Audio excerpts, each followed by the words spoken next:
Kami mau lebih lagi jika Engkau izinkan kami masuk di tahun 2025. Biar kami mau lebih serius lagi dengan Tuhan. Terima kasih Bapak, urapi hamba-Mu yang tidak ada apa-apanya. Urapi setiap kami buka hati bagi firman Tuhan. Di dalam nama Tuhan Yesus yang buka hati bagi firman Tuhan. Sama-sama katakan amin. Tepuk tangan buat Tuhan Yesus. Silahkan duduk Bapak Ibu. Shalom. Apa kabarnya hari ini? Berdoa dan berjaga-jagalah saudara. Puji Tuhan kalau kita ini masih terus diingetin ya, berjaga-jaga. Kenapa? Karena firman Tuhan itu ya berkata, tadi kita sudah lihat dari pesan gembala dalam Matius 24 dikatakan di sana, karena itu berjaga-jagalah sebab kamu tidak tahu pada hari mana Tuhanmu itu datang. Selalu kalau dikatakan tentang kedatangan Tuhan, yang pertama pasti tidak tahu. Yang kedua, kita tidak menduga. Yang ketiga, seperti pencuri. Jadi ini harusnya menjadi warning yang benar-benar buat kita. Kalau kita lihat tadi di Matius 24 ayat 43 lanjutannya. Tetapi ketahuilah ini, jika tuan rumah tahu pada waktu mana pada malam hari pencuri akan datang, sudahlah pasti ia berjaga-jaga dan ia tidak akan membiarkan rumahnya dibongkar. Ayat 44. Sebab itu hendaklah kamu juga siap sedia karena apa? Anak manusia datang pada saat yang tidak kamu duga. Selalu kalau diingatkan tentang kedatangan Tuhan, tentang berjaga-jaga itu waktunya tidak terduga. Kalau nggak terduga memang berarti ya tidak ada dalam gambaran kita. Dia seperti pencuri yang akan datang. Saya ingat saudara dulu rumah kami pernah dimasukin maling. Sungguh kami tidak tahu, akhirnya baru tahu ketika pagi bangun, mau cari handphone yang ketinggalan di ruang keluarga, hilang semua, laptop hilang semua, lo kemana? Baru lihat jendela, oh dibobol, malingnya masuk. Masalahnya maling itu tidak telepon dulu. Ya kalau dia telepon dulu maka saya pasti pasang ya teralis besi di situ supaya dia nggak bisa bobol. Masalahnya maling itu tidak telepon. Anak saya bilang gini, sebenarnya tadi malam tuh aku denger loh ada bunyi krok. Tapi kan aku pikir kucing. Karena memang maling itu tidak diduga. Saya bilang harusnya tadi malam tuh kamu bangun jangan keluar. Kamu ketok-ketok aja jendela prak. Kalau kita bisa menduga itu maling. Masalahnya tidak tahu dan tidak menduga. Baru saya lihat gini, oh kita juga salah, sejak pindah rumah ini belum dipasang teralis. Ya, maka maling masuk. Dia nggak kabari, tapi malam itu dia datang. Apa yang kami alami? Ya kerugian, semua barang elektronik itu hilang, dicuri saudara. Setelah itu saya baru pasang teralis. Karena sudah mengalami, jadi nggak mau terulang 2 kali. Nah Alkitab mengingatkan kita bahwa ingat anak manusia datang itu pada saat yang tidak kamu duga. Jadi ayo ya, bilang kanan kirimu bangun berjaga-jaga. Ya bilang kanan kirimu ayo biar anakmu, ayo bilang bangun berjaga-jaga loh. Ini adalah satu hal yang serius loh, Alkitab mengingatkan saudara. Jangan kita anggap main-main ini ya, ini perkara yang serius loh. Ya kalau kedatangan Tuhan masih lama mungkin ya kematian tuh dekat sekali dengan hidup kita. Nggak ada yang tahu satupun. Tapi ketika kita berjaga-jaga, maka kita akan tidak ya ditimpa seperti pencuri tadi. Karena kita sudah berjaga-jaga. Lalu saya pengen kita itu tahu ya, kenapa, bagaimana kita ini harus berjaga-jaga. Saya baca ayat ini, selalu Alkitab itu kalau kita baca, kita harus baca pasal sebelumnya dan sesudahnya. Biasanya itu bersangkutan. Biasanya Alkitab memberi jalan keluar. Setelah dia suruh berjaga-jaga, bagaimana kita harus berjaga-jaga. Nah ketika saya baca pasal ini, ayat 45 ada terusannya saudara. Bagaimana kita berjaga-jaga? Ayat 45 di sana dikatakan perumpamaan tentang hamba yang setia dan hamba yang jahat. Kita ini diibaratkan seperti hamba-hamba, yaitu Yesus adalah tuannya. Dia pergi hari ini, dia tidak ada secara fisik di dunia. Tapi Yesus berkata dia akan datang kembali pada saat akhir zaman nanti akan menjemput kita, dan bukan hanya menjemput, meminta pertanggungan jawab. Di gambaran yang lain, Yesus menggambarkan tentang berjaga-jaga itu seperti seorang tuan yang pergi jauh meninggalkan rumahnya, lalu dia mengangkat hamba untuk diberi tugas dan kepercayaan. Ayat 45 berkata begini, kita baca bersama yuk. Siapakah hamba yang setia dan bijaksana yang diangkat oleh tuannya atas orang-orangnya untuk memberikan mereka makan pada waktunya. Jadi tuan itu ketika dia mau pergi tinggalin rumah seperti bapak ibu lah ya. Kita kalau mau keluar kota ada pembantu di rumah atau ada orang yang kita percaya. Ya kita pasti kan ya kasih tahu, diatur kan semuanya kan. Gak mungkin lah tuan rumah itu pergi, sopir, pembantu semua terserah, kamu mau pesta-pesta, kamu mau apa-apa terserah lah. Anggap ini rumahmu sendiri, enggak ada. Itu kayaknya tuan rumahnya gila ya. Tapi kalau tuan rumahnya yang benar, dia panggil pembantunya orang yang dia percaya. Yang setia, kamu orang kepercayaan saya ya, saya ini mau pergi. Kamu jagai rumah saya dan pastikan semua hamba-hamba yang lain itu kamu kasih makan ya. Kalau ada anaknya juga ditinggal, anak saya juga kasih makan ya. Itu dogi juga kasih makan ya. Saya kalau mau pergi saya pesan orang rumah, kembang awas kalau ada yang mati. Ya. Saya selalu ingetin, kata anak saya gini, kok anaknya nggak dipesenin gitu? Saya bilang anaknya nggak mungkin mati. Karena kalau lapar pesan GrabFood. Kalau kembang nggak disiram, mati. Ya makanya saya pesen gitu. Kita memberikan tanggung jawab. Ya, Yesus pergi, dia beri kita tanggung jawab. Pertanyaan saya di sini, siapakah hamba yang setia dan bijaksana? Kita ini semua dikatakan hamba. Pada zaman dulu hamba itu sebutan untuk budak ya, bahasa kasarnya. Tuan itu punya rumah, dia punya budak, dia beli. Budak itu untuk menjaga dan memelihara semua yang ada di rumahnya. Dicari hamba yang setia, yang bijaksana untuk dapat kepercayaan. Supaya mengatur semuanya. Kita ini adalah hamba-hamba Tuhan. Siapa itu hamba itu? Hamba itu adalah budaknya Tuhan yang setia melakukan semua perintahnya. Dalam kita berjaga-jaga menanti kedatangan Tuhan, yang pertama kita ini semua harus setia melakukan perintah Tuhan. Melakukan firman Tuhan. Melakukan kehendak Tuhan. Karena Yesus berkata, satu saat ketika dia datang kembali, maka banyak orang akan ngaku-ngaku, Tuhan kami begini demi namamu kami melakukan itu. Enggak, aku enggak kenal kau. Tapi satu hal Yesus berkata, dia akan berkata kepada semua hamba-hambanya, dia bilang begini, marilah kepadaku hai kamu yang melakukan kehendakku. Hidup kita di dunia ini bukan soal melakukan semua yang kita mau Bapak Ibu. Tapi yang pertama kita harus lakukan apa yang Tuhan mau, yaitu kehendak Tuhan. Turut firman Tuhan, setia pada firman Tuhan, dan mendengarkan apa yang Tuhan katakan. Saya kasih contoh begini, kita Bapak Ibu gak usah gini, maksudnya Bu Devi ini apa sih menanti Tuhan datang berjaga-jaga berarti kita harus sekolah Alkitab, harus gini, gak usah yang muluk-muluk. Melakukan kehendak Tuhan, Alkitab berkata, hai suami-suami, engkau itu kepala dalam rumah tangga.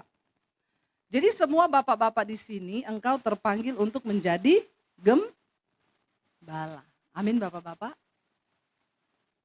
Ya, engkau itu gembala loh. Coba lihat bapak-bapaknya. Coba istri dan anak-anaknya yang ada bapaknya bilang, kamu itu gembala loh. Ya, bukan di gereja, tapi di rumah tangga. Kenapa saudara banyak rumah tangga hancur hari-hari ini? Karena banyak bapak-bapak kepala keluarga kehilangan fungsi ilahi dalam keluarga. Gereja ini Viva artinya victorious families, artinya family ini dibawa untuk mengalami kemenangan di dalam Tuhan. Bagaimana keluarga mengalami kemenangan? Diawali dari yang pertama dulu suami. Ya, melakukan kehendak Tuhan sebagai gembala dalam rumah tangga. Lalu apa tugas gembala dalam rumah tangga? Bapak itu harus mengajarkan firman Tuhan kepada anggota keluarga. Saya melihat dalam pelayanan saya konseling orang, saya konseling anak-anak muda yang hancur, istri-istri yang kepahitan. Semua terjadi dan ini menjadi satu pergumulan kita gereja Tuhan. Kenapa banyak keluarga hancur? Kenapa banyak anak-anak frustrasi, depresi? Kenapa banyak istri yang kepahitan?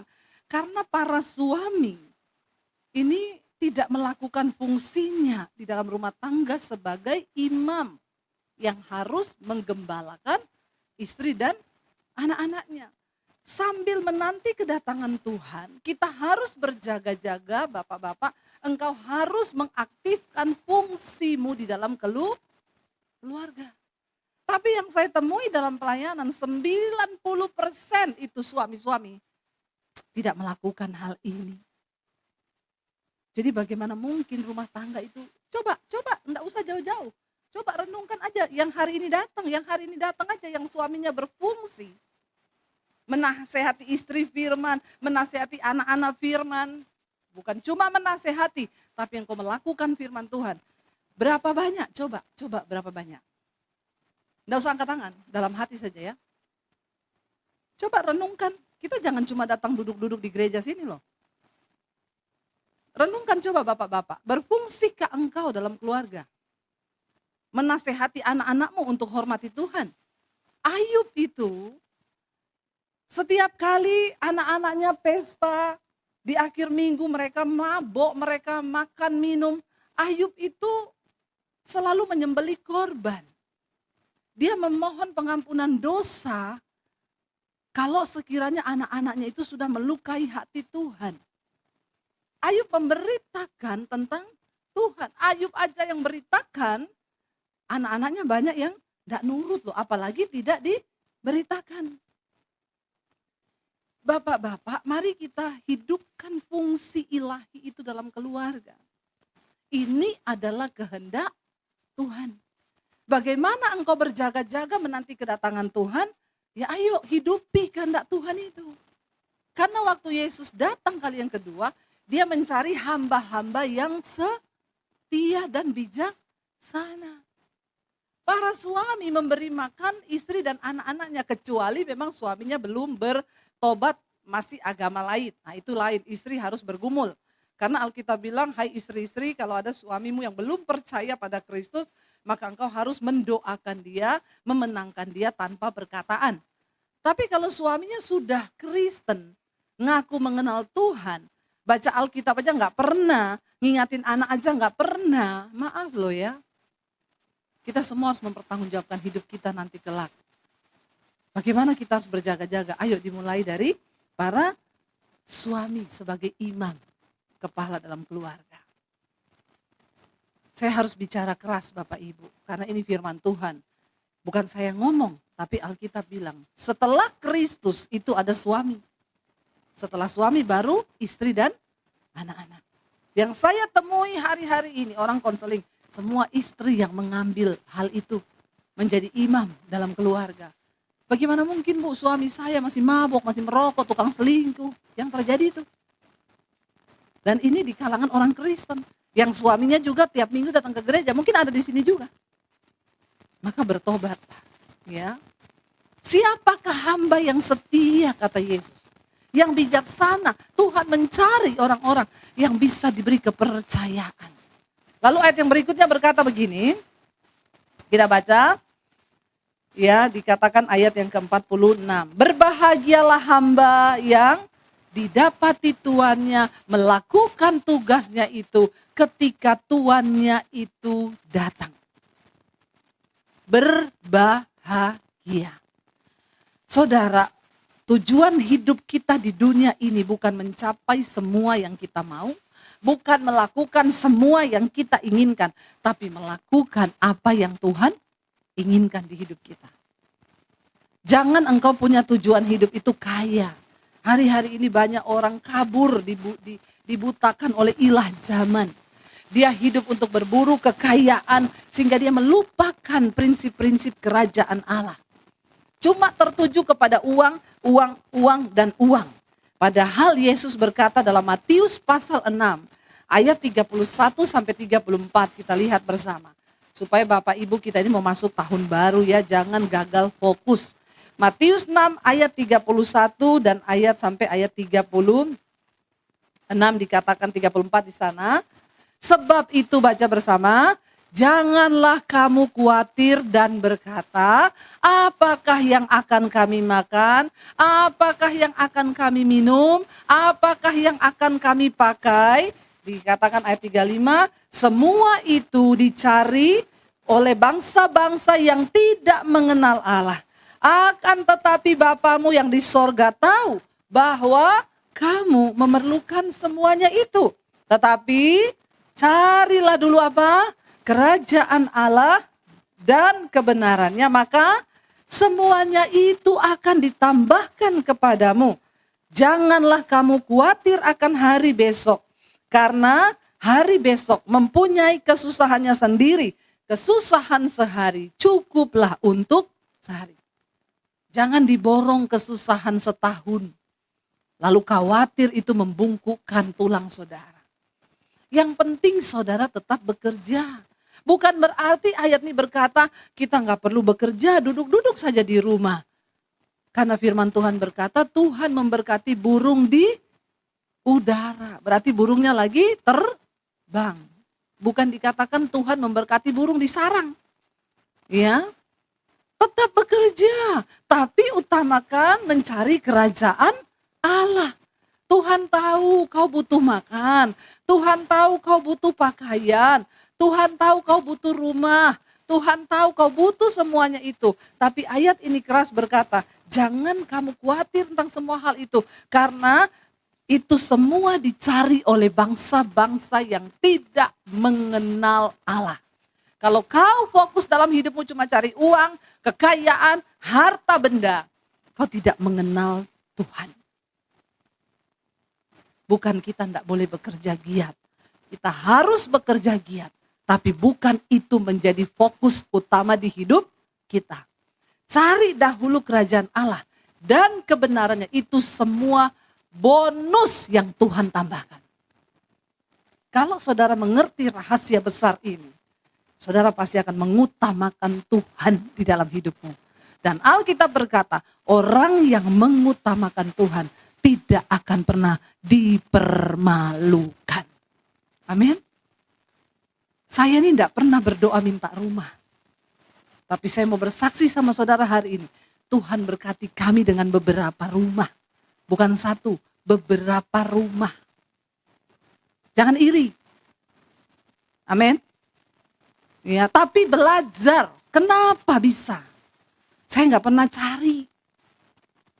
Saya tidak pernah deket-deketi orang kaya untuk minta-minta uang. Saya nggak pernah pinjam-pinjam uang, apalagi curhat di mimbar. Saudara, kami mau beli rumah, tapi DP-nya tidak cukup, Pret. Bersaksi kalau sudah terjadi aja boleh. Kalau belum terjadi tidak usah bersaksi. Itu namanya curcol. Kita fokus mencari kerajaan Allah dan kebenarannya. Alkitab berkata itu bonus yang Tuhan tambahkan. Itu cuma bonus kalau kau mengerti kebenaran ini, kau tidak akan diperbodoh dan diperbudak oleh dunia dan ilah zaman ini. Saya tidak cari itu semua. Kalau hari ini Tuhan beri kami berlimpah, itu bonus. Saudara kerja di perusahaan, kalau saudara menguntungkan perusahaan itu, kau dikasih bonus enggak? Ya, saya bekerja untuk kepentingan kerajaan Allah loh. Dan Tuhan yang paling tahu bonus apa yang akan Tuhan berikan. Amin, saudara. Kenapa saya mau bekerja nggak pernah kena lelah saya? Ya, ini tadi Bu Gembala tanya, Bu, Januari Ibu nanti kita bisa makan tanggal berapa? Saya lihat pikiran saya banyak kosong saya Januari. Begitu saya lihat jadwal saya isi semua penuh sampai akhir. Nah, kok udah nggak ada yang kosong ya? Perasaan saya sudah kosongin, saya tolak-tolakin banyak jadwal, tapi ternyata penuh.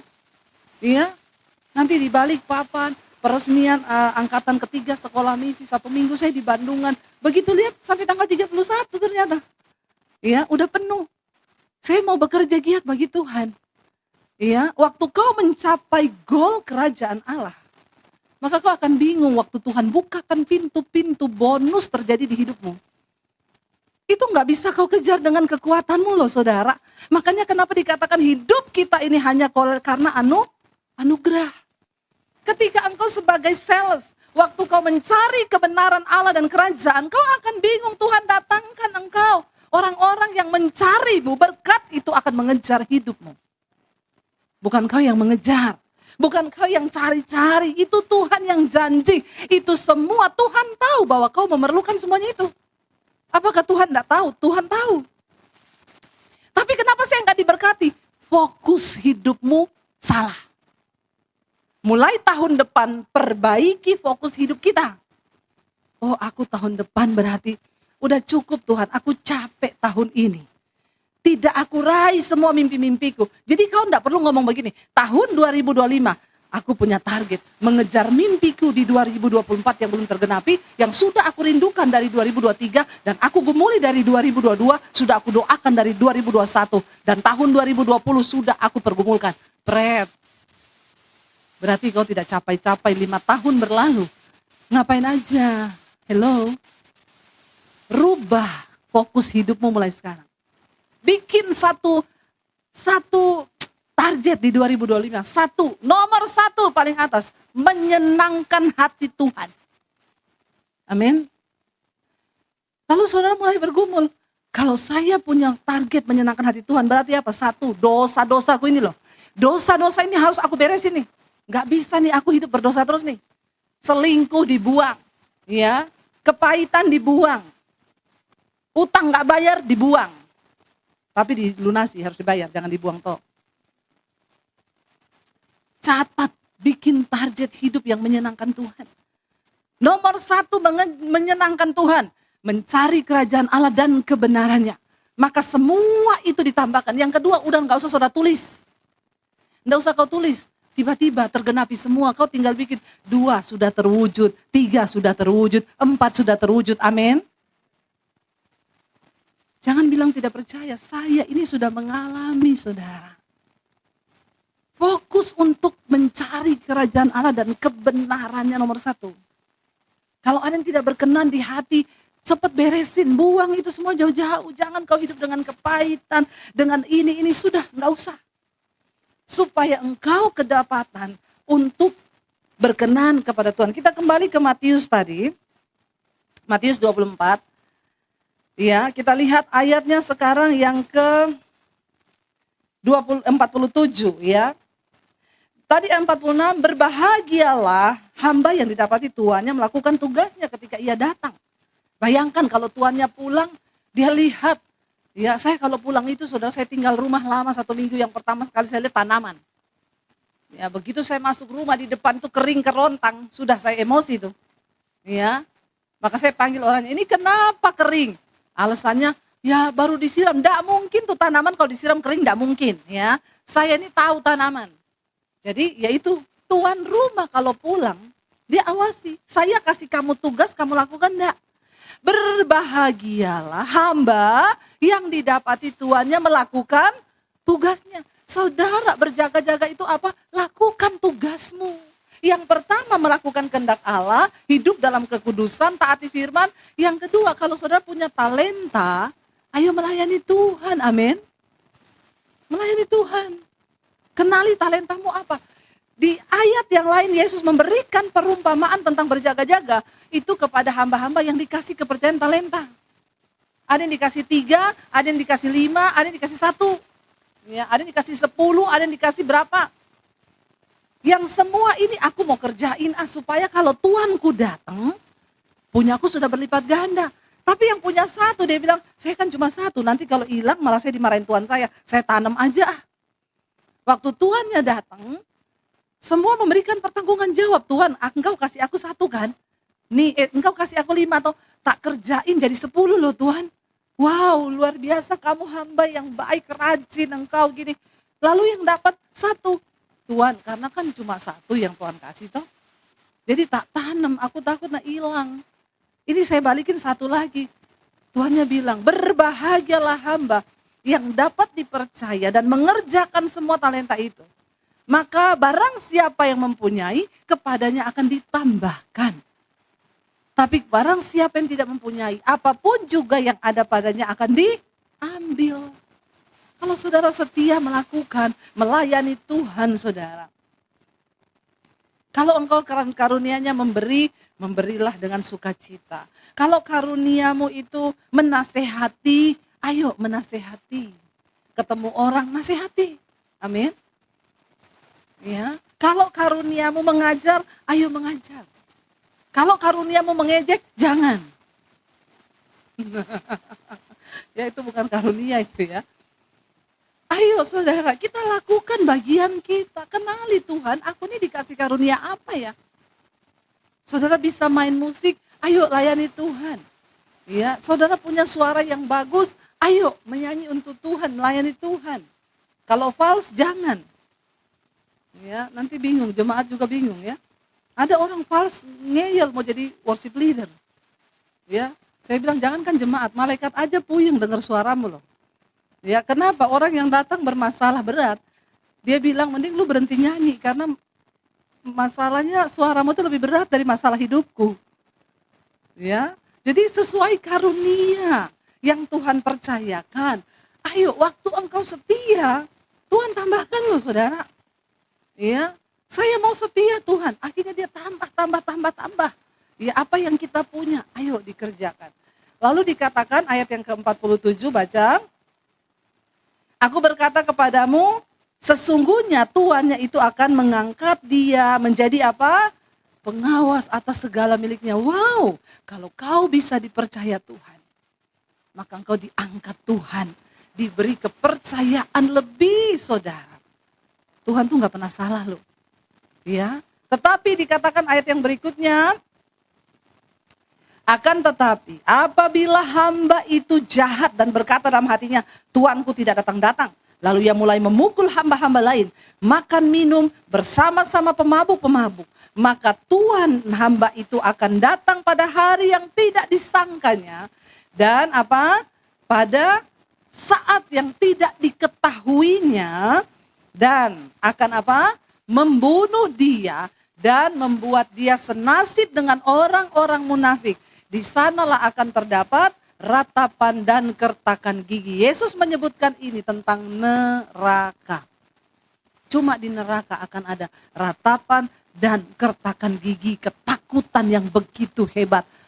Engkau akan mati binasa selama-lamanya kalau kau tidak setia menjadi hamba yang berkenan kepada Tuhan. Kita gak punya banyak waktu lagi untuk bermain-main. Kalau kita diberi waktu hidup sampai di penghujung tahun 2024, bereskan hidup kita. Firman Tuhan berkata, perhatikanlah dengan seksama bagaimana engkau hidup. Harus seperti orang arif dan bijaksana dan bukan seperti orang bebal yang tidak tobat-tobat. Saya undang para imam musik maju ke depan. Bapak Ibu, Tuhan sudah melakukan banyak hal bagi kita. Hari ini kita menaikkan pujian hati hamba. Biarlah Tuhan dapati dari hidup kita ini hati hamba yang Tuhan cari itu. Dia sudah beri kasihnya, dia beri pengorbanan yang mulia, nyawa dan tubuhnya. Dengan apa kita balas kasih Tuhan? Dengan memberi hati hamba kepada Tuhan. Bangkit berdiri bersama. Katakan di hadapan Tuhan. Mari tutup mata dalam hadirat Tuhan saudara. Dia melakukan segala kebaikan bagi saudara dan saya. Dia tidak melihat harta rupa kita, tapi dia mencari hati hamba di dalam hidup kita. Biar hari ini kita datang pada Tuhan dan berkata, Tuhan, biar kami berjaga-jaga dan melakukan apa yang menjadi keinginan Tuhan dalam hidup kami. Biar kami merubah setiap fokus hidup kami. Kami mau mengenal Tuhan, mencari perkenanan Tuhan. Mencari kerajaan Allah dan kebenarannya di hidup kami Tuhan. Maka semua itu Tuhan tambahkan bagi kami. Ajar kami hidup menghormati Tuhan. Sebagai suami-suami biarlah kami menjadi gembala di tengah keluarga kami. Dan istri-istri menjadi penolong. Tuhan, beri kami kekuatan untuk sungguh-sungguh menghidupi firman Tuhan ini. Supaya tidak ada satupun yang tertinggal, kami dan seisi rumah kami Tuhan. Bawa kami terus hidup berjaga-jaga melakukan kehendak-Mu Bapa. Supaya kami mencapai targetnya Tuhan di hidup ini. Maka penghargaan, kemuliaan, kepercayaan itu kami dapat dari Tuhan. Dan itu melebihi segala-galanya yang kami cari. Karena Tuhan tahu bahwa kami membutuhkan semuanya itu. Dan Engkau menyediakannya bagi kami dengan berlimpah-limpah Tuhan. Hamba berdoa, berkati setiap kepala keluarga menjadi imam, melakukan tugas dan tanggung jawab yang sudah Tuhan beri. Bawa kami dan keluarga kami terus berjaga di dalam Tuhan. Hidup dalam perkenanan dan hidup di dalam kekudusan-Mu ya Bapa. Biar Engkau dapati hati hamba itu dalam hidup kami. Sekali lagi angkat tanganmu di hadapan Tuhan, katakan saudara. Terima kasih Bapak, Engkau baik, sungguh baik, sangat baik, amat baik, teramat baik. Tidak hentinya kami bersyukur dan terima kasih kalau Engkau telah izinkan hamba-Mu Pastor Debbie telah menjadi saluran berkat di tempat ini. Biarlah setiap firman yang ia sampaikan tidak berlalu dengan sia-sia. Engkau terjemahkan materi ke dalam hati kami masing-masing dan jadikan kami menjadi pelaku firman Tuhan yang baik. Sehingga melalui kehidupan kami tetap dalam keadaan berwaspada, berjaga-jaga menjelang waktu Tuhan yang sudah begitu dekat. Pakai kami dengan heran luar biasa ajaib dimanapun kami berada untuk menjadi saksi Kristus. Melalui kehidupan kami imani percaya banyak jiwa akan dimenangkan untuk hormat, kemuliaan, kelebaran, kerajaan surga. Dan saat ini sebelum kami menerima tubuh dan darah Yesus, layakkan, kuduskan, berkati keberadaan kami, supaya kami layak dan berkenan menerima tubuh dan darah Yesus yang kami imani percaya. Melalui tubuh dan darah Yesus, inilah tanda materai perjanjian baru, mengingatkan anak saya, karya penebusan Kristus Yesus telah digenapkan melalui Dia mati untuk kutuk dosa saudara saya, sehingga digenapkan Galatia 3 ayat 13. Dia menebus anak saya dari kutuk hukum Taurat dengan cara Dia tersalib, mati untuk kutuk dosa saudara saya. Dan kita sebagai orang beriman, kita juga dengan iman, kita mati bersama Kristus melalui karya salib, sehingga dosa yang ada dalam pikiran, kehendak, perilaku yang Anda ingin lakukan, kerjakan yang membuahkan dosa, Anda dapat patahkan, putuskan dan tolak dalam nama Yesus. Sebab Anda telah diberi kuasa melalui karya kematian. Kita imani, kita pegang iman Anda dan saya bersama Kristus. Anda dan saya tetap berjaga-jaga sehingga kita terjebak oleh dosa. Sebab upah dosa tetap rumah nama hidup 3 adalah maut. Kami bersyukur dan terima kasih Bapa, Engkau telah mengingatkan, menyadarkan kami untuk kami hidup benar, kami hidup layak. Keselamatan yang Engkau berikan Filipi 2 ayat 12, kami akan jaga dengan baik keselamatan dengan takut dengan gentar akan-Mu. Terlebih Engkau saat ini telah pergi kembali ke surga untuk menyiapkan tempat bagi kami masing-masing. Tapi Engkau segera akan datang. Pada waktu Engkau datang, kami layak dan berkenan dapat berjumpa muka dengan Engkau, dan tempat yang Kau siapkan menjadi bagian kehidupan setiap orang percaya. Terima kasih Bapa, kami siap menerima tubuh dan darah Yesus yang penuh kuasa, kasih, mujizat. Katakan bersama, amin. Amin.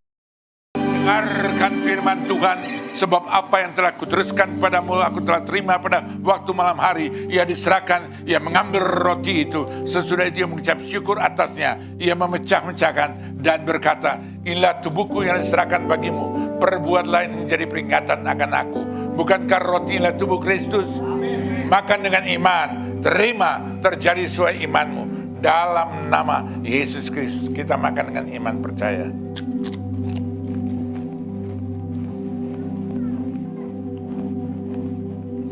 Glory, haleluya, haleluya, haleluya. Baik kekasih yang dikasih dan berkat Tuhan, sebelum kita mengangkat cawan tinggi di atas kepala, apabila anak saya datang ke tempat ini dengan sakit penyakit apapun, sakit penyakitmu, dari ujung rambut sampai ujung kaki, bagi Bapa di surga tidak ada perkara mustahil. Lukas 1 ayat 37. Tapi bagi kami orang percaya, Markus 9 ayat 23b, tidak ada mustahil bagi kami yang percaya. Sebab firman-Mu tidak pernah berubah. Ibrani 13 ayat 8. Dahulu, kemarin, hari ini, bahkan sampai Maranatha, apa yang Kau firmankan, apa yang Kau sabdakan, ya terjadi sesuai iman Anda. Letakkan tangan kirimu di mana sakit penyakit yang saya ketahui. Lebih dari satu tempat, letakkan tangan kirimu di dada. Mungkin Anda datang bukan untuk sakit penyakitmu. Anda bergumul untuk sanak pemilik keluargamu yang terbaring di rumah sakit, luar kota, luar pulau, luar negeri, dimanapun mereka berada. Imani percaya, doamu tidak pernah dibatasi oleh waktu dan ruang. Alkitab berkata, 2 orang benar apabila dengan yakin sungguh didoakan. Yakobus 5:16b, sangat besar kuasanya. Tuhan yang sama ada di tempat ini. Tuhan yang sama ada di tempat di mana Anda sedang mendoakan mereka yang terbaring sakit apapun masalah. Letakkan tangan kirimu di mana sakit penyakit Anda ketahui lebih dari satu tempat. Letakkan tangan kirimu di dada dan imani percaya, tangan itu bukan tanganmu lagi, tapi tangan Tuhan Yesus Kristus. Tangan yang penuh kuasa, tangan yang berbahan baku, dan Dia berfirman, oleh karena bilur-bilurku, saudara dan saya sudah disembuhkan. Raih dengan iman, terima, terjadi sesuai imanmu. Dalam nama Yesus, dalam nama Yesus, dalam nama Yesus, kesembuhan jadi bagian orang percaya. Dan apabila anak saya datang ke tempat dengan masalah kehidupan rumah tangga, masalah suami, istri, anak, mantu, mertua, besan, masa depan rumah tanggamu, masa depan rumah tangga anak-anakmu, masa depan studi anak cucu saudara dan saya, masa depan usaha, bisnis, pekerjaan, apapun yang Anda gumuli. Tadi firman Tuhan berkata, mari semua yang letih, lesu dan berat datang padaku. Kami datang bukan kepada orang pintar, kami datang bukan kepada orang kaya, kami datang bukan berpikir bisa membantu dan menolong saudara, tapi kami datang padamu Bapa. Dan kami imani percaya apa yang Kau firmankan, Engkau akan berikan kelegaan, Engkau akan berikan kelepasan, Engkau akan berikan pertolongan, Engkau berikan pengampunan, Engkau berikan juga kesemuan mujizat berkat bagi kami. Dalam nama Yesus, itulah iman percaya kami. Dalam nama Yesus, dalam nama Yesus, dalam nama Yesus. Kita mengangkat cawan tinggi di atas kepala. Kita tahu cawan ini adalah darah Yesus. Engkau telah datang menjadi manusia seutuhnya. Filipi 2 ayat 7, mengosongkan, mengampakkan diri, menjadi sama serupa dengan saudara saya, untuk menebus kutuk dosa saudara saya. Tapi Dia rela mati untuk kutuk dosa saya melalui karya salib. Dan kita juga sebagai orang percaya, kita juga mati bersama Kristus dengan iman, supaya dosa tidak berkuasa dalam kehidupan dan perilaku kami, tapi kuasa salib nyata dalam perjalanan kehidupan kami. Engkau yang bangkit pada minggu pagi, kami bangkit bersama Engkau. Engkau telah naik ke surga, duduk sebelah kanan Bapa di surga untuk menjadi pembela kami. Roma 8 ayat 34 menjadi perantara kami. Roma 8 ayat 26 menjadi pendoa syafaat kami. Yohanes 17 ayat 21-23. Dan Engkau sedang menyediakan tempat terbaik bagi anak-anak kasih. Yohanes 14 ayat 2. Tapi segera Engkau akan datang. Yohanes 14 ayat 3. Waktu malaikat Allah itu berseru, sangkakala dibunyikan sesudah keempat ayat 16. Kami akan melihat yang mati dalam Kristus terlebih dahulu dibangkitkan. Dan sesudah keempat ayat 17. Kami imani percaya pada waktu Tuhan diubahkan dengan tubuh kemuliaan baru, menyongsong Yesus Kristus di awan kemuliaan, sehingga saat itu digenapkan Yohanes 14 ayat 3. Di mana Engkau berada, kami bersama Engkau dalam kekalan. Bukankah cawanlah darah Yesus? Minum dengan iman, terima, terjadi sesuai imanmu. Dalam nama Yesus, dalam nama Yesus, dalam nama Yesus. Kita minum dengan iman percaya.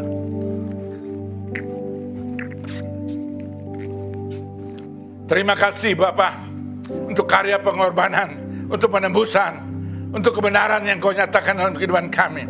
Kami tidak ada di bawah hukuman lagi. Itulah iman percaya kami. Roma 8 ayat 1. Engkau telah genapkan melalui Engkau mati untuk kutuk dosa kami. Engkau telah bangkit dan kami adalah umat-umat pemenang di dalam Kristus Yesus. Terima kasih Bapa untuk kasih anugerah berkat penyertaan, hadirat urapan dan lawatanmu menyertai sepanjang perjalanan kehidupan kami, sehingga kami menyongsong tahun 2025 dengan tidak ada keraguan, kekhawatiran, ketakutan. Sebab Engkau lah Allah Immanuel yang menyertai kami. Tapi kami akan pelihara dan jaga dengan baik karya keselamatan yang Kau berikan. Kami tidak akan sia-sia. Kami bertanggungjawabkan dengan baik bagi hormat, kemuliaan, kelebaran kerajaan surga. Dalam nama Yesus kami telah berdoa dan mengucap syukur. Katakan bersama, amin, amin, amin. Tuhan berkati, silakan duduk. Puji Tuhan, terima kasih Bapak Gembala. Haleluya. Baik, kita akan memberikan persembahan saudara. Mari siapkan persembahan kita bawa ke dalam rumah Tuhan, supaya perbendaharaan di rumah Tuhan. Saya percaya kita semua diberkati Tuhan dan dicukupkan segala keperluan kebutuhan kita menurut kekayaan dan kemuliaan Tuhan. Kita akan berdoa bersama-sama untuk persembahan kita. Saya undang kepada hamba.